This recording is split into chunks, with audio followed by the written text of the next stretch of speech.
ആണ്. അപ്പം നമുക്ക് പൂക്കളിടാൻ പോവാം. പരീക്ഷ ആയതുകൊണ്ട് പഠിക്കാൻ നേരത്തെ എണീച്ചിട്ടുണ്ടായിരുന്നു.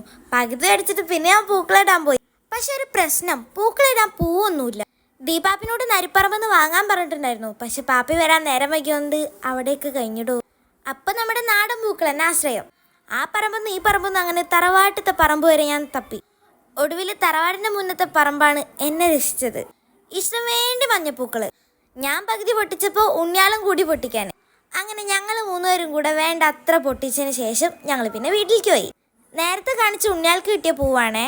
ഈ പൂവ് ഞങ്ങൾക്ക് വീടിൻ്റെ അടുത്തുള്ള ചേച്ചി തന്നതാണ്. പൂവൊക്കെ വെട്ടുമ്പോൾ എൻ്റെ അടുത്തേക്ക് ചിന്നൂട്ടി വന്നിരിക്കുകയായിരുന്നു കേട്ടോ. അങ്ങനെ നമ്മൾ കാത്തിരുന്ന ദിവസം വന്നു. ഇനി തിരുവോണത്തിന് വേണ്ടിയിട്ടുള്ള ഒരു കാത്തിരിപ്പാണ് എൻ്റെ അമ്മോ.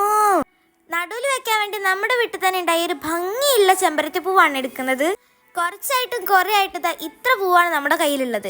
അതിലേറ്റവും കൂടുതലുള്ളത് ആ മഞ്ഞപ്പൂവാണ്. പിന്നെ കുറേ ഇലയൊക്കെ ഉണ്ട്. ഇന്നത്തെ കളത്തിൽ കൂടുതലും നാടൻ പൂക്കളാണ്. അതുകൊണ്ട് എന്നത്തേലും കുറച്ച് വ്യത്യാസമായിട്ടുണ്ട്.